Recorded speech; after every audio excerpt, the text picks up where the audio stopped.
A mind is a terrible thing to waste, but my guest wastes no time reading minds.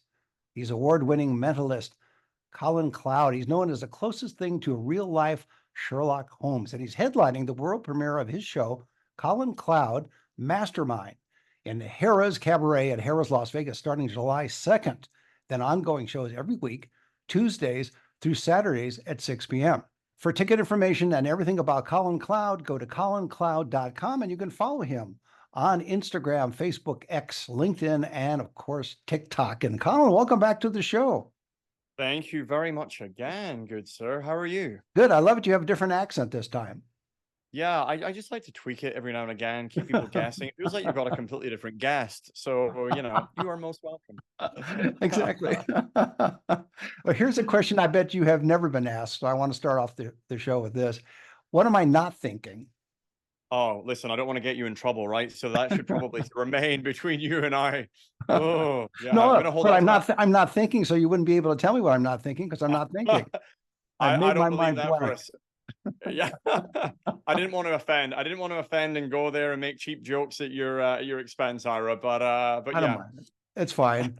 Well, it's a delight seeing you again. I know you had a great run over at the Mirage, and now this whole new show is just yours. You were working with a fabulous magician beforehand, and now you're adding your combination of deduction and mentalism and comedy and an accent. So all those things pile on.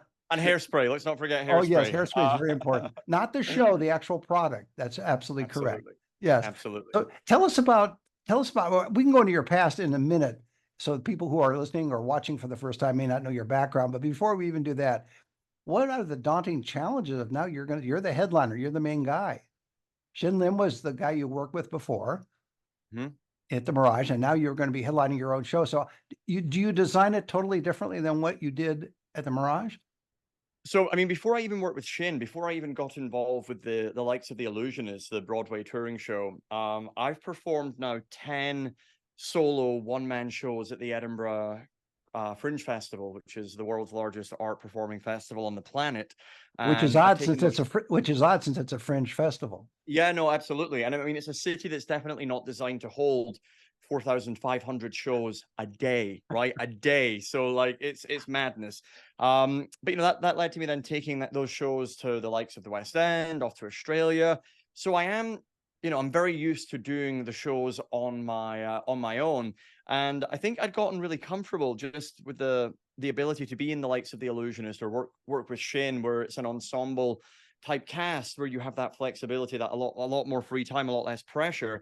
But last year, going back to Edinburgh again to run a new show, and just the feeling that I had from doing that again, I realized how much I'd really missed it. And I think that was Mhm. the final nail in the coffin, as it were, for making my decision as to whether or not to extend with Shin or to go do it alone, essentially. And I think just that feeling that I got reminded of, yeah, it was like I need to do this for myself now, and the only thing left really on the performing bucket list is to now headline a Las Vegas residency, and it feels like now is the perfect time for a multitude of reasons. And it's on the Las Vegas Strip, so it's even a better reason to do it. 100%. Like Yeah. all these things aligning, and very kindly, the demand for me to do my own show, the interest that had been expressed for, of just over a year now. I kind of thought, wow, if these people are all different people coming and asking me to do this, I must be doing something right. I must be ready. I must be, it's a big deal, right? I feel like you need Yes. to be deserving. You need to earn it. And I feel like, if these people are asking me, then yeah, this must be my time to go put in the effort and really, you need to earn getting it, but I think you need to continue deserving to have it. And I'm very much now ready, I think, as a performer with the perfect show for the, as you said, Las Vegas Strip, to be coming and headlining here every single night. And here is centrally located, so that's a plus for you as well. Yeah, I mean, when we were looking at different rooms, I mean, there are Vegas has some stunning showrooms, right? I mean, there are some amazing rooms that I love, but I know from Edinburgh, I basically applied a lot of my Edinburgh festival knowledge. And the number one thing, especially when you're essentially new and starting out again. I mean, I know I've been here for 5 years, but to establish myself on my own, I know that location is key. And if you can imagine like a dartboard, you want to be as close to the bullseye as possible for just people being aware of your show. And I really feel like that sort of Harrah's to Flamingo area really is the sort of, with Bellagio, Caesars, that area is very much the bullseye of the dartboard of the Las Vegas Strip. So to be in Harrah's, I just think is the perfect room. It's the perfect size for what it is I want to do and share. And yeah, everything is just looking perfect for this. How many seats is the room? It's 360. Perfect. Okay. I like it. Yeah. Yeah. I mean, I went and tested this show back in February, the first version of what I thought the Vegas show would be. I tested it out in Palm Springs in my friend Jeff Hobson, who's a phenomenal comedy magician, probably the best on the planet. His theater in Palm Springs, and it was 125 seats, and both shows were sold out. And it felt really nice to be that intimate with an audience again. You know, the last few years I've been playing stadiums that are 8,000 seats. The Mirage is just over 1,000. And the energy you get there is great, but I always feel a little guilty that people leave having watched a magic show, not being a part of a magic show. And I think what I really love trying to create with an audience is a feeling of inclusion and involvement, and that real hands-on tactile aspect of we were part of that show. That show could not have happened without us being there. And I really feel like, with 360 people, it is nearing the limit of what I think that number is to really still have that intimate experience that people leave having been a part of, not just watched or looked at. How hard is it to get the elephant on stage in that small of a showroom, though? Well, that's why we're really having this chat. I was hoping to rope you in to come and usher that on stage every night. So I'm going to take that as a verbal agreement. That's legally Yes, binding. Thank you. absolutely. See you July 2nd at Harrah's.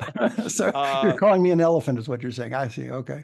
It's my weight. I mean, if you want to, Colin, it's my weight, put right? the elephant costume on. I support you fully in your decisions. Give us a sense thematically of what the show's about. Again, for those of you who have not seen Colin perform, it's quite the combination that you bring to the stage. But for listeners and viewers, again, I referenced in the opening about your fascination with Sherlock Holmes, which I think started at age 8, if I remember correctly. Maybe just a little younger, but certainly around 8 was when I discovered he never existed. When I first flicked through the book, I know, sorry, Santa Claus. Sorry, all right. But when I was 7, I remember skimming through and by chance opening to the page where he was deducing things about someone and explaining how he did it. And I was like, this guy is fascinating.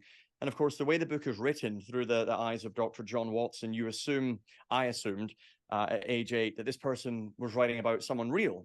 So I read the book through those eyes. And I remember being 8 years old. I think it was my grandfather who told me that, yeah, he's not real. And, but by then the bug had bitten. And I was, I'm not the kid who was into magic. I never, I don't want to offend anyone, but I never really enjoyed magic as a kid. I enjoyed science. I loved understanding how things worked. I loved taking apart. I remember my parents coming home one day and I'd taken the TV set apart. Oh, great. And just to understand how that all worked. And yeah, did you put it back together again, or? I'm not a magician. I don't do cut and restored, right? Understood. It's just take it apart, leave it. That's no. Yeah. Cut and restore TV. I love that concept. But yeah, you're less a magician, more a vandal at that point, right? But I loved understanding how things work. Then I discovered hypnosis. There was a performer called Paul McKenna in the UK who has performed some amazing stage hypnosis shows. And the idea of being able to look at someone, click your fingers, say sleep, and they drop to the floor. I was like, what is going on here? And understanding then psychology and moving more for understanding how the world works to how people work really fascinated me. I loved learning growing up. I was really, at school, I wouldn't say I was never really bullied, but certainly my school, it wasn't cool to be interested in learning, right? But I was fascinated with all the sciences and got accepted to study forensic investigation at university in Glasgow when I was 15 years old. I didn't start till I was 16, but I started at 16 studying forensics. In my last year, specialized in criminal profiling. And that's when I realized the people who are best at observing the world are stand-up comedians, because the number one fear amongst human beings is public speaking. And the fact that they choose to be on stage and just talk to people, fascinating. I thought, why would you do that to yourself? Right. And then I went to watch a lot of stand-up comedy at the Stand Comedy Club in Glasgow. And the speed at which these comedians could observe situations, the way that Sherlock would, the way they could hone in, it was incredible. And I thought, I want to learn to do that. And I was a very shy, reserved kid.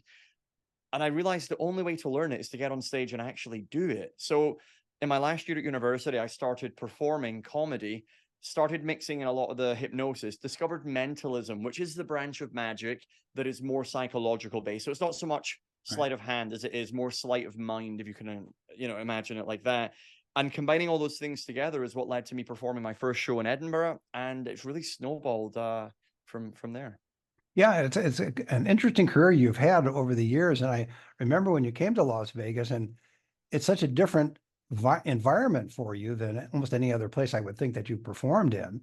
So you had to adapt a little bit, in a sense, to that vibe, the Vegas vibe. And yet at the same time, you're on a stage which to you is familiar territory at this point. 100%. I mean, I was very lucky and fortunate that I'd been able to tour with the Illusionist show for 4 years in America. So I got a great sense of, a broad range of demographics across America, because Vegas really is, it's a real combination of backgrounds, which does make for a much more interesting and exciting show, I feel, as well. And it allows me to really, find the characters within the show who are going to be best. Listen, my job as a performer is to make everyone else look good, feel great, and be the stars. No one is designed to be embarrassed, but I want to turn everyone that I engage with into the co-stars of that show. And I think if I've got any real skill, it's in learning how to involve people in a way where if they're reserved, I open them up so that they Mhm. get to come to life. If they're over the top or drunk, rein them in so that the Mhm. audience don't get annoyed with them. It's really learning how to conduct the audience so that we have then this experience where the magical things that I'm doing really become more amazing because we get to know those people more. And when you buy into those people, we care more about the overall experience. And that really is where the criminal profiling, believe it or not, comes in, is really learning how to profile individuals, understand them, and then calibrate my personality to fit them to make sure that they really do shine.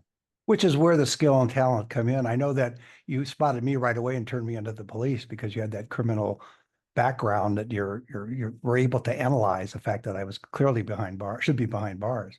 I mean, I wasn't going to mention that. I was going to hold on to it and blackmail you after this No, call, but it's okay. I figure it's easier bringing it out there. absolutely. Have you thought about Uh, taking it to the next level, which is add ventriloquism? So that way you can work with puppets instead of actual human beings.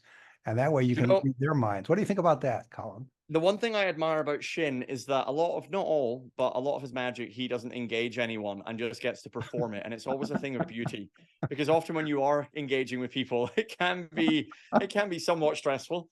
And Yes. I've always been a little envious of his ability to perform. As I mean, he's pioneered this, right? But performing to a camera, he does it so Right. beautifully. And yeah, I'm never not gonna not be incredibly envious of the ability to just perform what you love without being interrupted, essentially.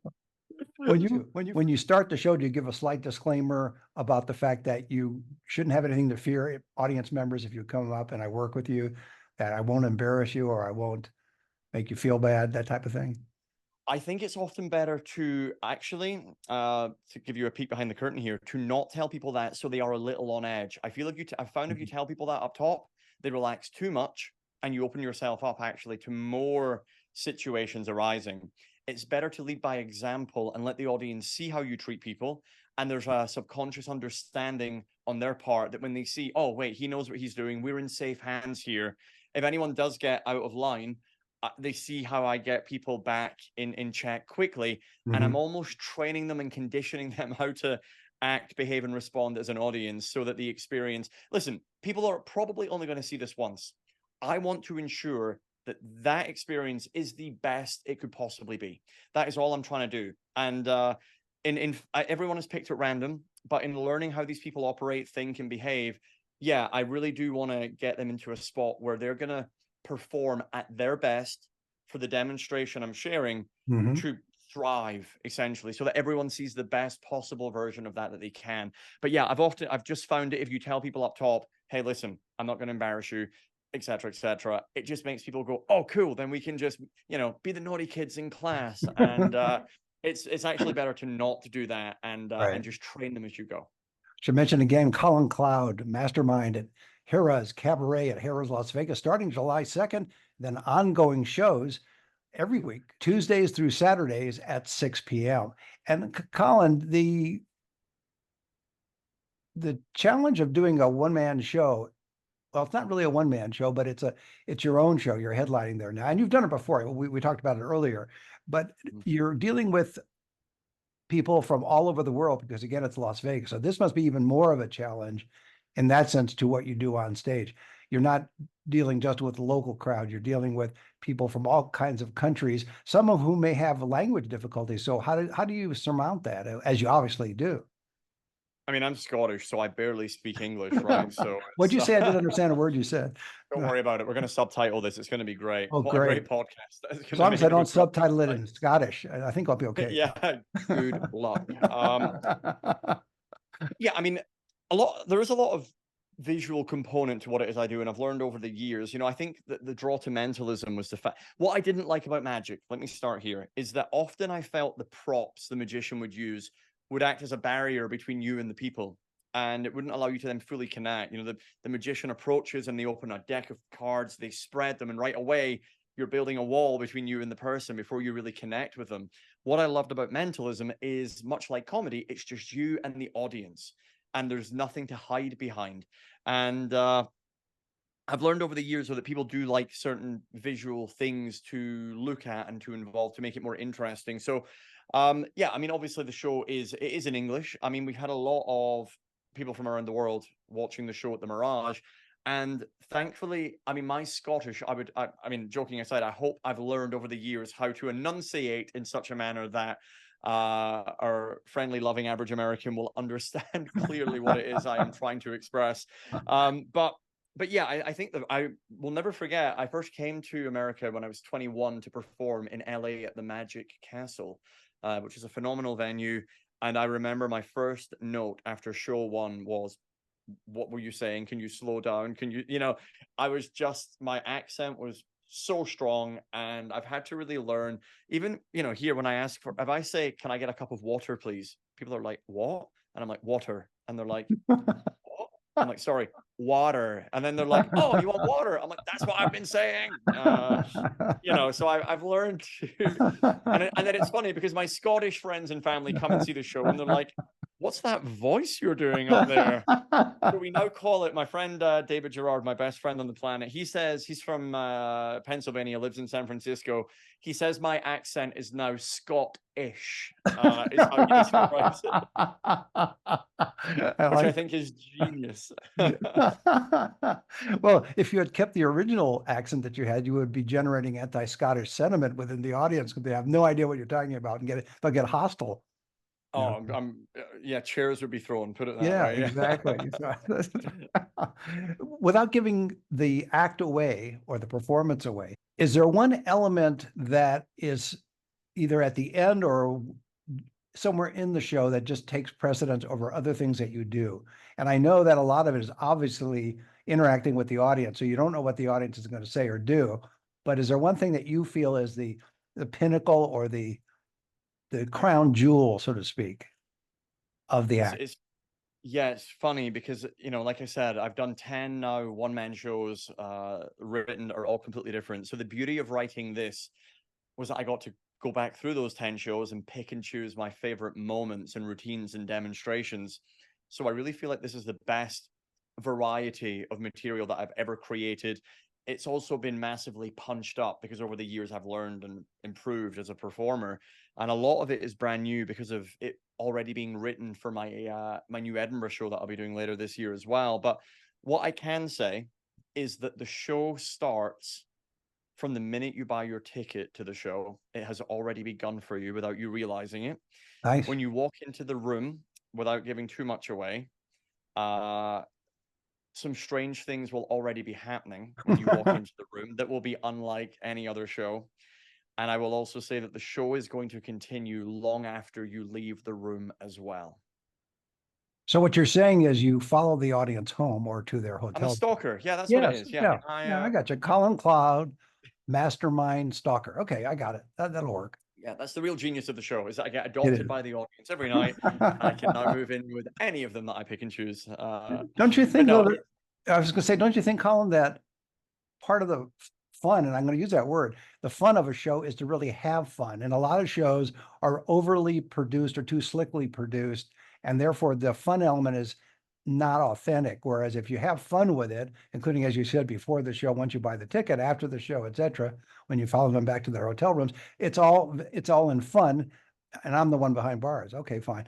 But the point yeah. is, We're but the learning lots about you today, Ira. This is very much an expose of Ira's yes. entire psyche. Sorry about that. Yes. Well, you No. mine, and then you called the police. I get it. Listen, I'm all right with that. But don't you think there's an element of that? You can plan it in a sense, but it's still going to just be a fun, not relaxed, but just a natural fun to the show. Yeah, what I have never enjoyed with a performance is, or watching a performance is when I mean, aside from like a play where you know that it's scripted, but watching an event where you feel like the person is just pressing play and, Mhm. and they're in autopilot, they're not there. I really hope that when I perform, people see and understand and feel that I am truly authentically present with them in that room. And again, because it is, I really am connecting with people, reading people, I need to be alive. And from the minute you walk into the room, you're going to see when you come to the show, I'm already reading you when you walk into the room. And it really relies on me being fully alert, and over the years, it's funny as a performer, right? There are some days you get on the show, on stage to do the show, and you've just received bad news from back home about a family member who's sick or ill, or, something that's upsetting, but you've still got to find it from within yourself to kind of pause on that.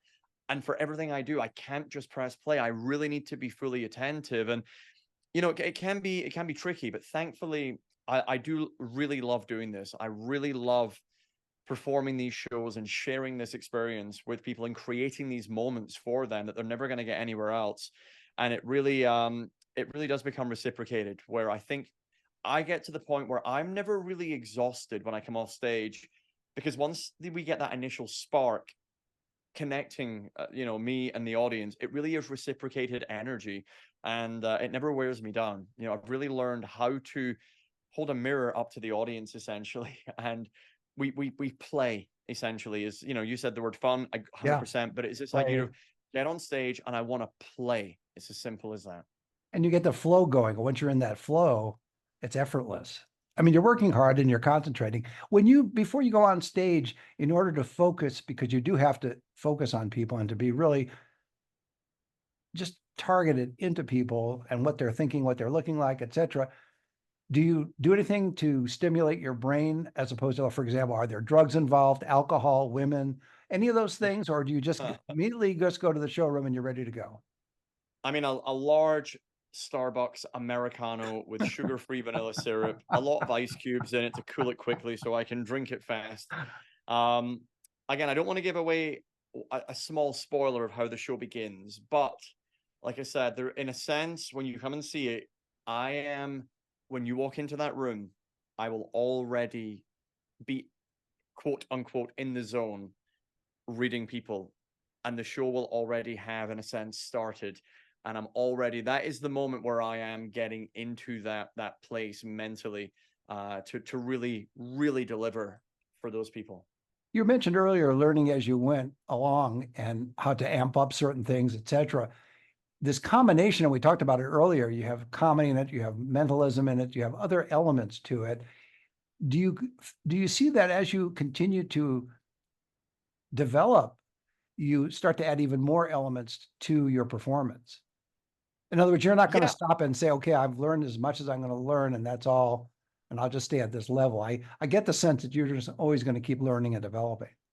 yeah. I mean, it's funny because even right now, like, I really don't. People don't know why. I mean, I know why, but I was going to say people don't know why I'm putting myself through this. In that we're currently doing 2 shows a day at the Mirage. Right after this call, I go straight to Harrods. I'm tacking from 11 until 4:30. 4:30, I run across the street, do a show at 5 p.m., quick break, show at 7:30, Mhm. home, making notes, improving. And on top of all of that, I love taking a step back and looking at my show and going, right, And this is what I did when I started working with Shane. I looked at everything he did perfectly, and I thought, how to best complement that, I need to, from my skill set, tick the boxes that he isn't ticking. Which, to his genius and his credit, is why he brought me in, is he knew that I was capable of doing that, which is why Right. in the Mirage show, it is more high energy, it is all comedy. Whereas now in my show, I get moments to where I can pause, breathe, sit down, chat, really share as well my story. But even the other day, I thought, you know what, I'd really love to do a routine with. I did it in the Mirage for a while, a routine with just kids, where and it's funny you mentioned ventriloquism. I did a corporate event with Nina Conti, the phenomenal ventriloquist, at the Venetian a few weeks ago in their showroom.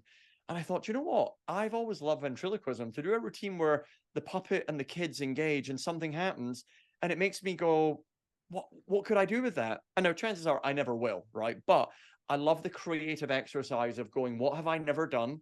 What is there still to explore? Where can I take this that no one else has? And then what can I do with it at the end that would just be shocking, surprising, new for people? Because that ultimately is what I want to share. I want to really surprise people with what it is I do and give them an event, an experience that they will not get anywhere else. Yeah, and I think that's the unique combination of you and what you do. And as you say, you're always looking around and improving and changing things and finessing things here and finessing things there. And try saying that 3 times real fast, finesse. But I think that the whole concept, you want people, as you said earlier, you want people to remember their experience with you. They may not see you again ever. Mm. Maybe that's their one time in Las Vegas to see you, but they'll remember it. They'll tell friends and family about that experience as well. Before I let you go, what do you think that you want people, in addition to what I just said, which is what you just said, so I'm regurgitating what you said in a less sophisticated way, but what's the second thing you'd like for people to take away from after coming away from your show? Mhm, mhm, mhm. Okay, well, number one, the show is not about trying to convince anyone of anything. I'm not there to try and.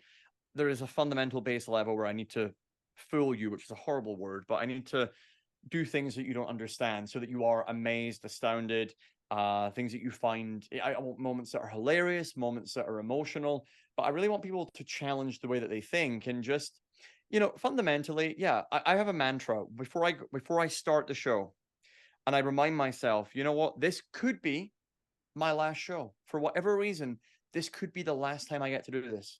This is also the first time someone in this room is seeing a live magic show. It's also the last time someone's going to experience a magic show. I also remind myself that people are here to escape. Some people have paid a lot of money to be here. Some people got a babysitter. Some people are having a bad day. Ultimately, it's my job to be present, to have fun, and to play. And that is what I remind myself when I get out there. And again, people, as you said there, you touched on it, people will never remember exactly what I did, but they will remember how I made them feel. And I really want to ensure that when they come to Vegas, the entertainment capital of the world, that if they choose to spend not just their money, but their time with me, I want to, like I said earlier, deserve that time. And I want to make sure that it's well spent on their part. And I want to leave them on a high. And I really want them to get themselves to challenge the way that they think. And there are moments that all come together at the end, the crowning jewel, as it were, that you mentioned, where everything in the show comes to a head and you realize that things that you've been perceiving Mhm. throughout the our time together have not quite been exactly as they seemed. And when you learn to flip your reality on certain things, I really think, that sense of being present, of being grateful, and just being able to step back and really appreciate moments, that overarching view of how Sherlock viewed the world, because really he was the person who was great at being present in the moment, at observing. And as I get older, I'm really trying my best to be much better at that. My years of touring are a blur, but I'm really taking steps to be better at being able to pause, slow down, and really enjoy every single unique event, environment, moment, situation, person that I get to engage. Because as I get older now, sadly, these things go faster, and Mhm.